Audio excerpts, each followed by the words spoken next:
Thanks, mate. Thank you. Thanks.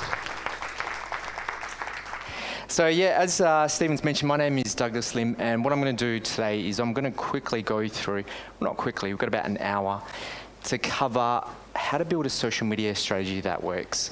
And then we're going to have a break, and then I'll get into Instagram. So who here actually is quite active on social media? Okay, good. So everyone is. Does anyone know why I want to teach the first session on strategy, right? More so strategy than technique. Can anyone take a guess? Correct. The reason why I want to teach this is there are going to be new social media channels coming out very consistently. So if I teach you techniques on how to use, Facebook or how to use YouTube, another one's going to come. We've had Periscope come through. We've had Blab come through. We're going to have the next big thing that's going to come through. So the key elements that I'm going to talk about today in terms of the strategy is what's going to hold you instead for future social media channels. So that's my company. So at the end of today's session, you're going to learn how to get new customers, increase your brand awareness, and create a legion of raving fans. So the game plan, so just a quick background about me. So, I don't want it to take too long because we've got a lot to cover. So you know who I am, and I get to meet you guys after. I want to lay the foundation, and then we're going to go into actually how to create that social media marketing strategy. All right, so a quick background about myself. Who knows what this picture is?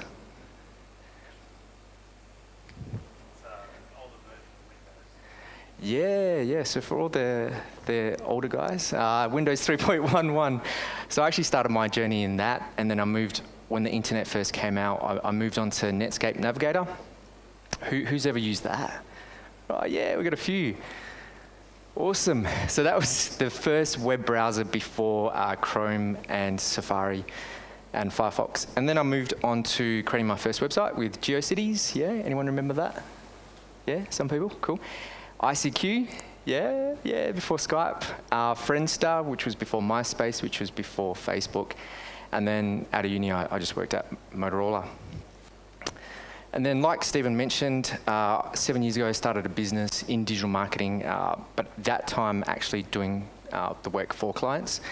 And so we started, I don't know if that probably doesn't come up probably well enough, but me and two other mates, we started in the garage of one of my mates' parents' houses. And we grew it to a small office, and then we grew it to a lot of staff. And then this year I've exited to focus more on teaching businesses. And I love what Stephen talks about, which is just being able to help other businesses succeed. That's my why, so that's my beautiful family, my wife, my daughter, I have a second on the way. And I love this picture on our wedding day. I don't know if you can see it. So on the left-hand side are our Caucasian friends. On the right-hand side are our Asian friends. What do you think the cameras are? Right there. So I absolutely love that photo. It's stereotypical, isn't it? So let's get into laying the foundation. Okay, so the first couple of slides, I just want to talk about the theory behind social media. Now, the first thing to realize is that social media is exactly like the offline world. So when you go to a networking event, which we all have done and continually do, it's based on relationships. So it's not a one-way monologue, it's actually a two-way dialogue. So you have your fans on social, and you're going to be connecting with them. Secondly, this is so true, people will buy from you if they know, like, and trust you. So I see a lot of companies on social media that talk about all they talk about is themselves. Buy our product. That's not going to work if you want to generate leads and customers. It just doesn't. People got to trust you first. And this is even more so since I started my second business in January this year. The biggest thing is you want to provide value, more value, and even more value. So I loved what Stephen and Josh talk about. It's how can we help your customers solve their problems. It's not about you, it's about your audience. So, I've seen a lot of social media accounts that talk about the many awards that they've won and how good they are, which is all good, but it's not about you, it's about your audience. How can you help your audience solve their problems? Who's heard this? The net worth is in the network. Yeah? So true. So in social, just like the offline world, networks are extremely powerful. And you know, when you meet someone at a networking event, you catch up for a coffee, you see if there's any synergies, and then you potentially do business with each other. And then they go from being a client to an advocate of your business. So that person will then expose you to their network. And that's how you get more word of mouth, more referrals, more business. And that's exactly how I grew my first business. Perth is a very small business community. Everyone knows everyone. So if you help others succeed, you'll get a lot of referrals. No different to social media. And we want to leverage other people's networks, collaborate together for everyone to succeed. Okay, this is the final point before we go on. So important. How many here realize that you don't own your social media channels? Yeah? Now, the reason why I say this is that social media is actually rented land. You don't own it. So your accounts can be revoked at any time. And I've seen this happen. I saw one guy who built a Facebook fan page, spent a lot of time and money growing it to 100,000 plus fans or likes. And then Facebook revoked it because someone had trademarked that name and he'd lost all that money and time. So the third point is play by the rules. So there's a lot of stuff out there that you'll come across in your journeys that will say, hey, you'll be able to do this or buy likes or do that. I don't recommend any of that stuff. Just play by the rules, keep your accounts safe. All right, let's get into creating your social media marketing strategy. All right, so there are 4 areas that make up a social media marketing strategy, which is what I want to talk about today. The first one being authority. So how do you become the go-to authority in your industry or niche? Second one, as businesses, how do we improve the bottom line, which is how do we generate more leads and more customers for your business? The third one, listening. So how do you manage your brand? How do you manage your reputation? So people saying stuff about you on social media, it can go viral. So how do you protect that? And then also use it as a launch pad to not only listen to your to the negative stuff, but to promote your current fans and make them raving fans. And then finally, this is a big thing which I've learned in social media networking, developing strategic partnerships with other businesses, other companies, other social media accounts to leverage their network, and they can leverage your network. That's how you grow much faster. Does it all make sense so far? Yep, excellent. All right, so how do we become the go-to authority in your industry? All right, the first thing is, how many of you guys have actually done this to characterize your customers, know your customer avatar? Josh covered this really well. How many of you guys have actually invested the time to do that? Can you show of hands? Yeah, quite a few. This is the key. This is the key. This is not just for social media, but it's all your digital marketing. You have to know your customer avatar. And I'm going to run you through that. So your turn. Let's kick off with this exercise. So I'm going to give you about 3 minutes to answer some of these questions, and then I'll give 2 minutes for you to sit and talk with the person next to you what you guys come up with. So there's 1, 2, 3, 4, 5 questions. First one, give your ideal customer a name, an actual physical name. If you're stuck for a guy, just call him Doug, Stephen, or Josh. Career and income. Do they have a job? Do they own a business? How long have they been doing this for? What are their income levels? Family. Do they have a family? Do they have kids? Demographics. Are they male, female, age groups? And what is their location? And what are they interested in? You know, what are they passionate about? What do they enjoy? So go ahead. I'll give you 3 minutes, and then I'll say stop, and then switch over to the person next to you. To talk. Okay, shall we wrap it up? I'm going to get a couple of you guys to share. So how about this table here? Yeah? In a loud voice so everyone could hear? No kids, no partners, so they're a bit more risk adverse, no one else to think about but themselves. Excellent. And yeah, that's... interests, most of them seem to be working sort of 55, 60-hour weeks as well, so yep, plenty of money and no time to sort of worry about looking into things themselves. Yeah, businesses in general, isn't it? No, it's very good. I'll go one more. If we, Stephen, if we could try, I'll go from the ladies, maybe the ladies on this side. I've got my ideal client for the salon would be a mother, so I've named her Mary, and she's a part-time worker as well as a full-time mother. So she's got time to come to the salon, obviously, on those other days off. She has 2 children at school but 1 at home, which keeps her at home, which means she can come in school hours, which suits me better for my business because I have children as well. She's social, so she likes to have her hair done and makeup done and goes out and has a husband that can pay for it. I was going to say, oh, was that my wife? Oh, not really. I love it. It's funny, have you guys heard of the saying, the acronym DINKS? D-I-N-K-S? Yeah, we use it a lot in Perth because of the mining boom and stuff like that. Double income, no kids. All right, moving on. So these are just some more questions to ask. I won't get you to do it now, but basically communication. So how do they like to consume information? So not everyone in your audience is going to like emails or video or, Facebook post. How does your audience like to receive information?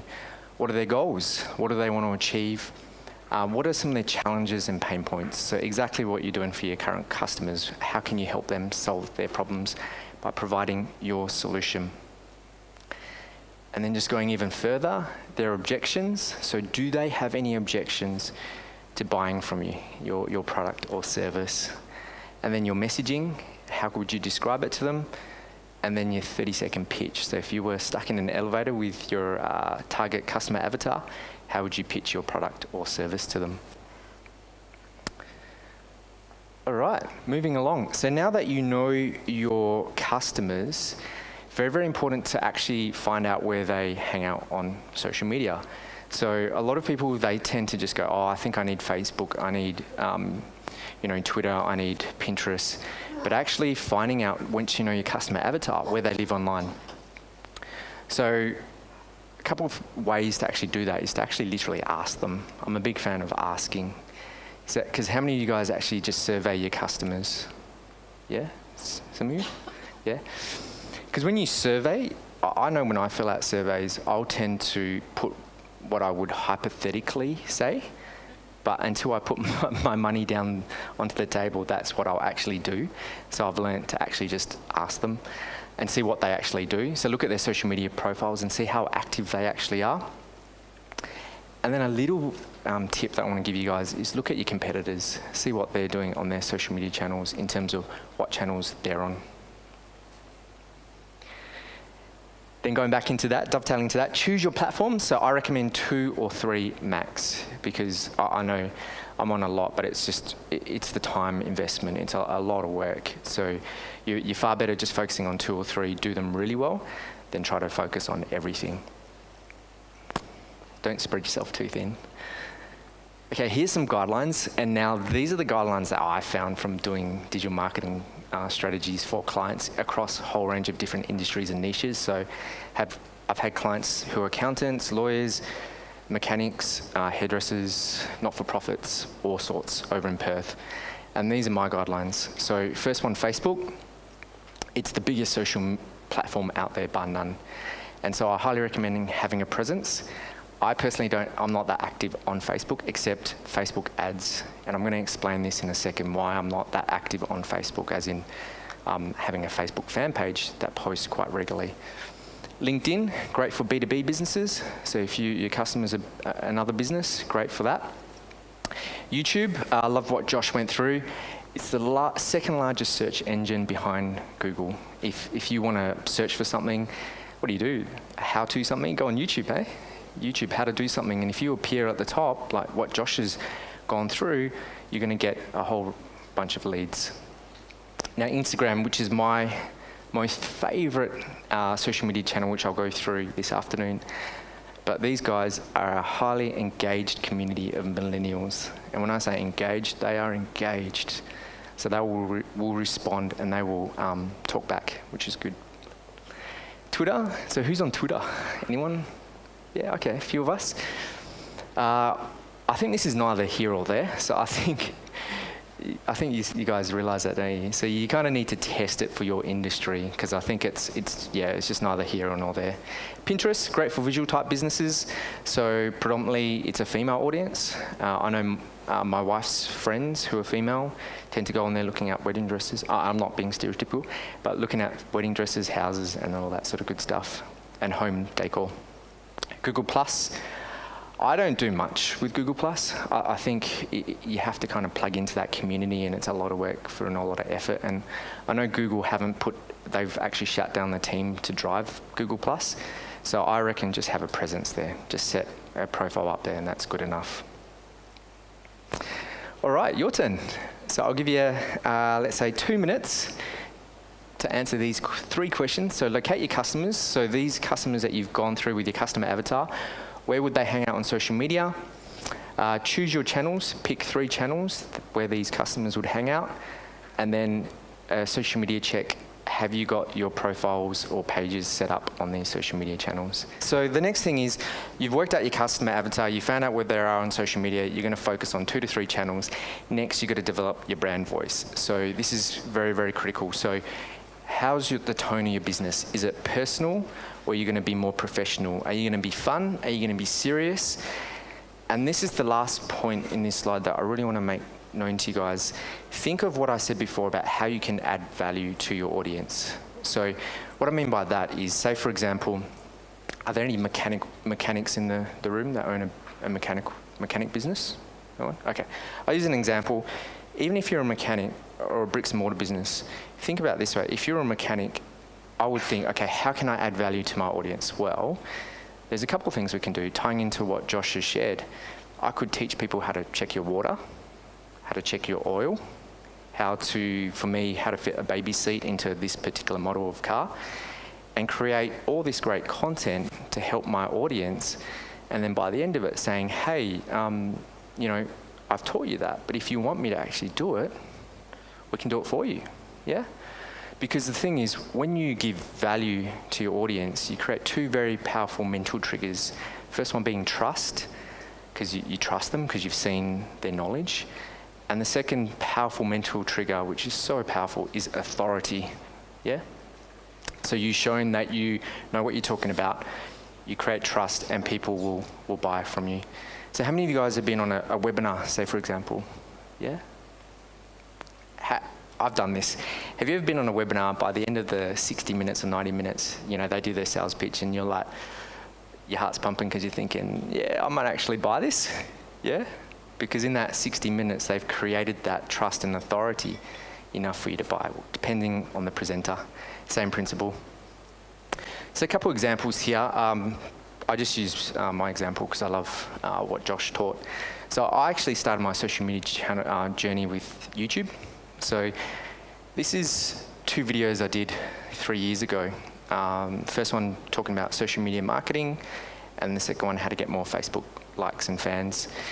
Now, I did not do anything that Josh mentioned. I bought a cheap camera from JB Hi-Fi. My audio was absolutely shocking, and I didn't even prepare anything. I literally just got my wife in front of my whiteboard to videotape me, and then I just blabbed on. I just said what was in my mind. Halfway through this video, I'm really nervous, so I dropped the pen and I'm talking and I've gone like that, and it's not good. But to this day, I've had on this video, I think about, I can't see them, 27,000 views and 60,000 views. So I've done a video as well on how to use the Facebook Power Editor, which is to create your ads. And I've had this marketing company from the US wanting me to train them just from that YouTube video. So I just want to reinforce what Josh has taught. Video is very, very powerful, and it doesn't have to be awesome. It can just be like that. So that was my brand positioning, my messaging. I wanted to teach people how to use social media, but more so how to actually market on social media. So that was how I lead into the other stuff. These guys, I love what these guys do. They're based in Australia. They have a multi-million-dollar business. They're a chiropractor. And can you guess what videos they do? Anyone? Chiropractic videos, yeah. And because that's a big area, isn't it? Like people getting sore backs or legs or knees, they actually do videos on how you can improve and alleviate some of that pain. And it's just very quick 5 to 10 minute videos. Sorry, not quick, but videos to help you solve that problem. And they get hundreds and thousands of leads. So they're a multi-million-dollar business. And what's this one? Oh, Happy Soul Food Company. These guys do really well. Their brand positioning is they do health products in Woolies. And they've taken to the market to say, hey, there's this big area of paleo, sugar-free, gluten, all this sort of area that a lot of people are interested in. What they've done is they've gone, our brand position is we're going to teach you, we're going to decipher all that information on the internet, we're going to help you guys understand it, and then meanwhile on the side, we've got products that incorporate all that. So very, very smart. Okay, your turn. So I'll give you a minute. How can you add value to your audience and become the go-to authority in your niche? What can you do? Because I think I've got a lot to cover in a short period of time. So how many guys found that quite easy to do? Yeah, some of you who found it quite tricky to work out? Yeah? Had one of the ladies, sorry, what was your name? Yeah, Martina. Martina had a great question because she does lollies. How can you add value if you're selling lollies? And we're just chatting and I was sharing like, is there anything special about your lollies? And she said, no, just they're really old-fashioned lollies. One thing you could do if you're in that niche is to share the history of lollies. Like, you know, when we've got old lolly shops in Perth, and seeing the history in England, how it came over, Willy Wonka, how that all started, because a lot of people are interested in that sort of stuff, and you could talk about that, be the authority in that field. So that's one way of adding value to your audience. All right, next, develop a content plan. So in terms of what you're now going to post on social media to become that go-to authority, it's so important now to align it with what we've just gone through. So what is your core messaging? What is your brand positioning that you're going to take? And to become that go-to authority, now create content around it. So we've had Josh talk about videos. I love a mixture of images, videos, and articles. So don't just do one type of content, mix it up. So images, videos, and articles. And I always use this phrase, motivate, inspire, educate, and entertain. So what I'm trying to teach you is it's not just about education, it's also about entertainment. Because if I'm on Facebook, I'm not necessarily there to be educated. I could be there just to catch up with friends and family. And, you know, the funny cat videos or, you know, this video or this video, you know, it's good stuff, being entertained, being motivated. So how many of you guys have been on social media and you see all those quotes, like heaps of them? Yeah? Yeah. Because that's motivation, to motivate you, inspire you. Sometimes some people do it too much. Yeah. But yeah, heaps too much. So they're the 4 things that you want to work out. And then just work out a content schedule. So it can be so simple. It could just be, I like to do a month. So just put a calendar out and right, I'm going to talk about this day, this day, this day, this day, this day, and just plan it out. That's it. And I'll give you a couple examples. So I highly recommend visual content because that goes viral. So that stuff where, you know, you post something on Facebook, people will share it to their timeline, and then their networks see it. So I'll give you an example. So who here has heard of Neil Patel? Yeah, okay, no worries. Well, he's a digital marketer that I highly respect, and I follow him on Facebook, and it was interesting because he does a lot of motivational quotes as well. And these are, I'm gonna have to look here. So this one, successful people know the difference between patience and procrastination. He's had 108 people like it and 4 shares. Who'd be happy with that? Yeah, I'd be pretty happy with that. Then I noticed about 3 months ago, he started just creating it visually. This one, it's gone from 108 people liking it with 4 shares to now 875 people liking it with 304 shares. That's a huge differential just because he made it a visual image. So that's a key. Same as me. We're talking about the quotes, eh? I just chucked one up there. Be somebody who makes everybody feel like a somebody. So I started doing a few motivational quotes as well. I had about 44 likes and 3 shares. Then I started doing the visual stuff, and I had 77 likes and 28 shares. So there's a huge differential, because all the stuff I tell you today, it's not theory, it's stuff that I actually try and test and do, and I report back question. Those visuals can be made by Canva. Correct, yep.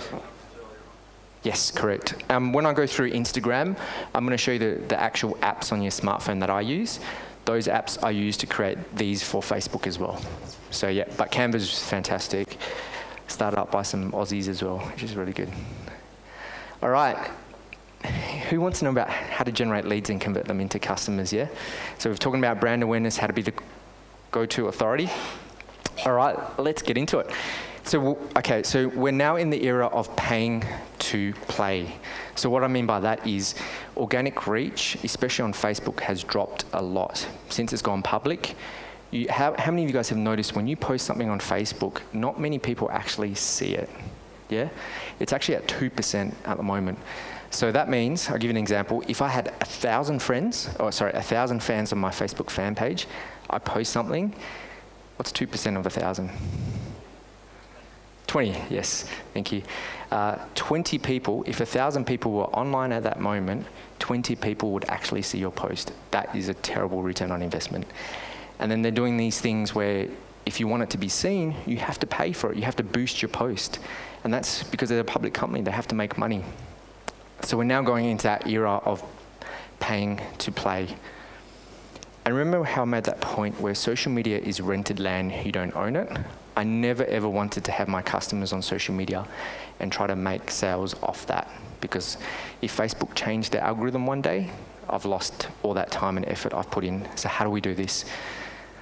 You've got to get them off social media. So you have to move your leads and customers off social media from something that is rented to something you own. And the thing that you own is your email list. Yeah, so who here is actively building an email list? Good. Yeah, really good, guys. That's how you generate leads and convert them into customers. So by moving them off social media, from rented land to something you own, you have control over your email list. You can email them whenever you want. No one's going to stop you from emailing them. And then the best thing is, email has just become so big nowadays that how many of you guys actually check your email first thing in the morning and kind of before you sit? Yeah, that's right. And it's gone to the point now where you could be waiting for a friend. I've got 2 minutes instead of just waiting there, when you didn't have mobiles. What do? Go on Facebook, check your email. Email's huge. So it gives you an opportunity to convert your leads into customers using a soft sell email marketing approach. So I want to cover the theory behind this.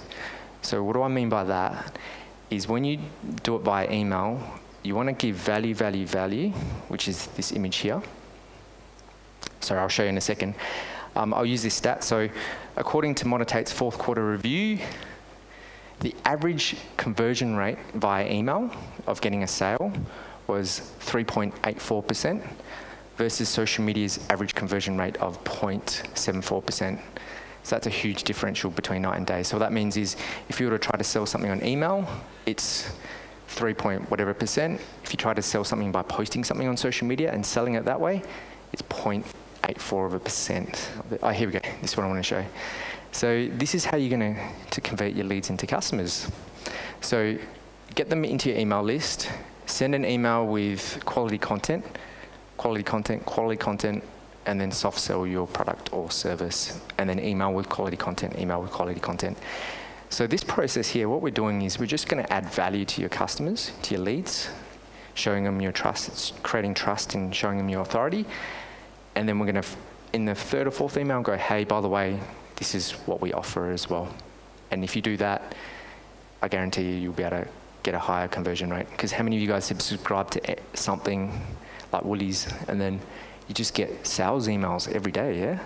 Yeah, discount emails. And you know what it looks like? Special, sale, discount. And you just bin. That's what we don't want to do. So this is the approach. Is it all making sense so far? I'm going to give this analogy. So if you had a whole stack of mail in the post on your table, how many of you guys know when a sales letter comes through? You can tell, can't you? Because it's got like the advertising on the end. If you see that, you'll chuck it away, or you just won't read it yet. But if you see a letter that has your name, your address, and nothing else, it kind of looks important, doesn't it? So that's your priority to open that. I use that same analogy. So with Woolies, I totally disagree with what they're doing, because the reason why they do that is because they have so much money in advertising that it's just just let's throw everything out there because we've got all this money and see what we can come up with, rather than a defined strategy, which is what I want to give you guys.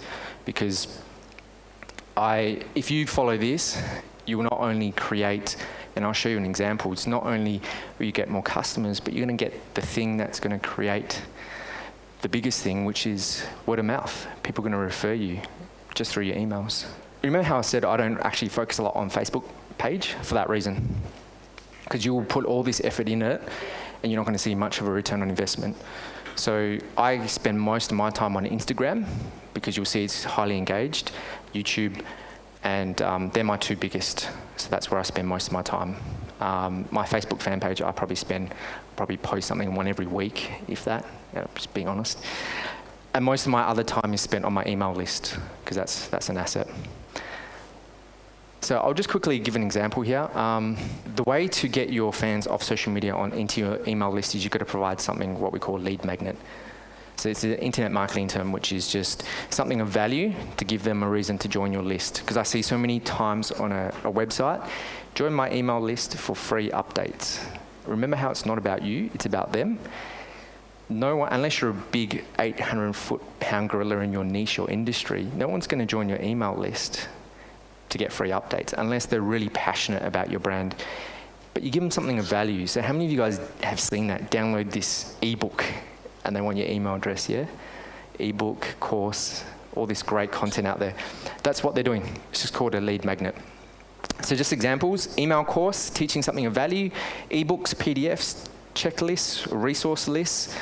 And if you're into shopping, a discount or free shopping offers work really well to join your email list. And this is just an example. This is mine. So go. So this is just an ad I ran on Facebook. Goes into my landing or my web page, which offers my lead magnet. You subscribe, then you start getting my emails. More examples.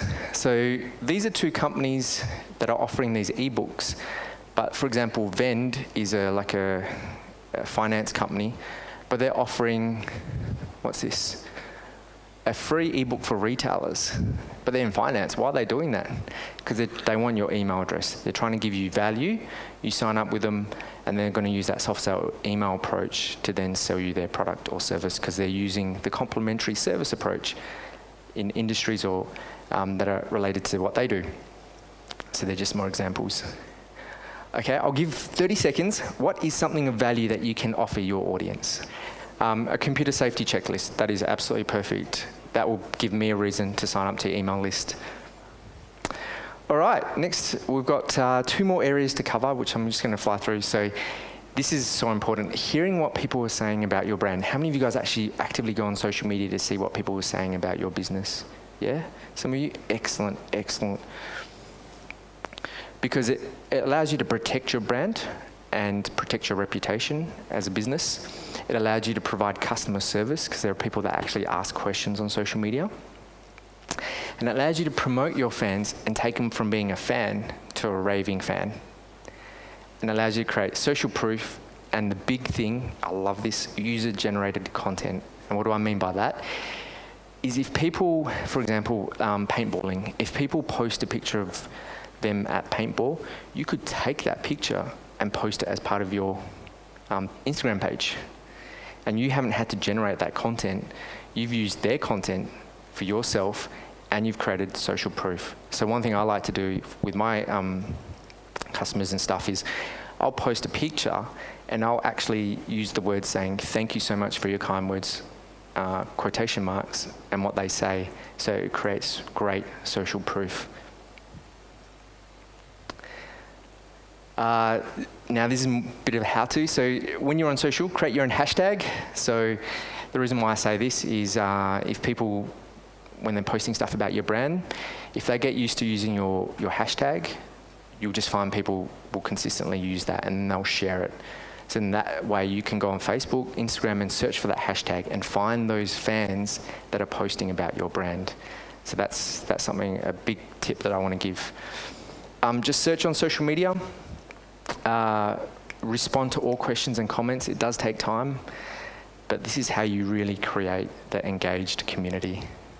And use tools like Mention, which saves you time. So Mention will just go through all your social media. If they pick up anything, they'll email you, so you don't actually have to go on physically and look for it.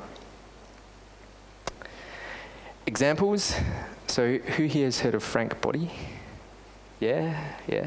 So they have all these products. They've grown to a $20 million business off the back of Instagram. And I love their hashtag that they use. So it's called Frank Body.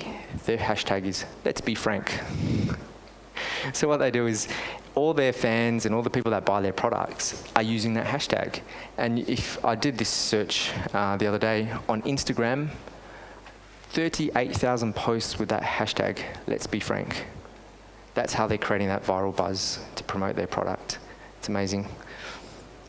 And this one again, Happy Soul. This is just a post on Instagram that promotes this raving fan that posted an image of something she made up. So Happy Soul do health products that you can easily assemble and make. She's made it, a paleo chocolate, and she's posted it on Instagram, and Happy Soul have posted it. Once again, with Happy Soul, this fan here on Instagram, because she's been promoted on Happy Soul's Instagram page, look how many times she's, with the circles, she's posted about Happy Soul. So she's just doing Happy Soul a free publicity on her own Instagram page. This is a guy on my YouTube channel. Quickly read it, because what he said was so true. I was just helping him on one of my videos. Didn't get paid for it, just adding value. And because I helped him, he said, I will... he goes, engage with the people equals investing your time equals ROI. Your willingness to engage me, I will hunt you on every social media platform and follow. Thank you. So I'm not saying that to big note myself, not at all. But I'm just giving you an example. Sometimes you have to put that work in to engage, to respond to all comments and questions, to help them. And then you turn them into a raving fan. All right, last one, developing strategic partnerships. Okay, I'll fly through this and then I might just answer any questions if we've got time. All right, this is critical. So like I said, if you're at a networking event, you meet someone, you catch up for a coffee, and then you do business, and then they expose you to their network and you expose them to your network. Same thing with social media. You want to find accounts in your industry or niche that are complementary to what you do, that you can form a strategic partnership with. So what do I mean by that? First thing is you need to offer them something of value. So for example, if you're an accountant, you could find lawyers, say for example, a complimentary service that you could offer value to them, and then do a strategic partnership with them where they then expose you to their audience, and then vice versa. So it just all comes down to networking on social media. It's just contacting them, saying, hey, we're in similar industries and niches. How can we work together? It's as easy as that. This is just a quick example. These companies contacted me on Twitter because they know I've got a big Twitter following, wanted me to help them to promote their stuff. I said, sure, not a problem. I did that. Then they asked me, how can we help you? And I said, well, why don't you promote my podcast? Because I've got it out there. I'd love for you to promote it. And they did. And I've gotten 30 plus retweets and all this sort of stuff because of that symbiotic strategic partnership. Similar on YouTube. So you notice a lot of people that work together, the big YouTube stars, they'll feature someone else on their channel. And then in the description here, they'll say, go follow this guy or this girl on YouTube. So it's once again, just that strategic partnership. I'll go through this when I cover Instagram. And then finally, what are some complementary products or services that dovetail into your product or service that you could find on social media that could help you leverage their network and they could leverage your network? So something to think about. And then finally, here's my contact details if you want to get in touch. I do have a free course on 5 strategies to generate more leads through social media. That's just the link, douglasimdigital.com/free course. And I actually put my Facebook on here, my personal Facebook page, so if you want to get connected, would love to connect with you. Have we got time for questions or anything, Steve? Yeah? Yeah, what about a round of applause for Doug? Good job. Thanks, mate. Awesome, mate. Actually, we had an experience with a restaurant, and there was a friend of ours put a bad review on somebody's restaurant in town, and the owners of the restaurant come back and smashed him and basically tried to defend their position. Yeah, but you turned up 5 minutes late, and yeah, but you... Dude, just back away. Whatever you think, just shelve that for a second and just come from a professional approach of, we are so sorry. How do we put that fire out in the shortest amount of time? Because then the conversation kept going. You should have seen it. Then their friends come in. We haven't even been there. We're going to come next week. We're not going there now. Oh, don't come then. And we're going, I'm reading it going, what's this guy doing? But super bad. I should have brought it in. This is what not to do. Yeah. But mostly you guys do a great job. So it's such a small little... And it's the people who... whatever, maybe have ulterior motives as well. So the question was, if you see someone that posts something on Instagram with a download, can you actually, is Instagram capturing it? Because in Twitter, you have lead generation cards where you just tell Twitter, yep, take my details, and it will send it off to the person that wants them. No, Instagram doesn't record it. You have to direct them to another web page on your website and capture their email details from there. All right, one more question. Yes, yeah. So I never take images if I don't tag them. In the Instagram community, there's one guy, Tom, he's a model, he's a good looking guy. A lot of Instagrammers take his pictures and put quotes on them because he's good looking, much like Stephen. And absolutely, mate, absolutely. And but everyone gives him credit. So he likes it because people come visit his page. If you post something with your hashtag and people start seeing that hashtag, they start using it when they post about your stuff. One, it allows you to search on that platform for that hashtag, so you find all the people that have been talking about you. That's one thing. And secondly, brand awareness. So if I post something on Facebook or Instagram with your hashtag, people go, well, what's this? And then they'll click on your hashtag and actually see all the other posts, which leads them to your product or service or your business. Basically creates a category. It's like a filing cabinet. As long as you put that hashtag in it, it goes into your filing cabinet. So if anybody searches for that name, they will see everything that's ever come up with that hashtag. I would use your business, but something that's not obvious. Like, for example, Happy Soul. There's another beer in America called Happy Soul. So they use Happy Soul food. All right, good stuff. We'll just leave it there because we're going to have a break.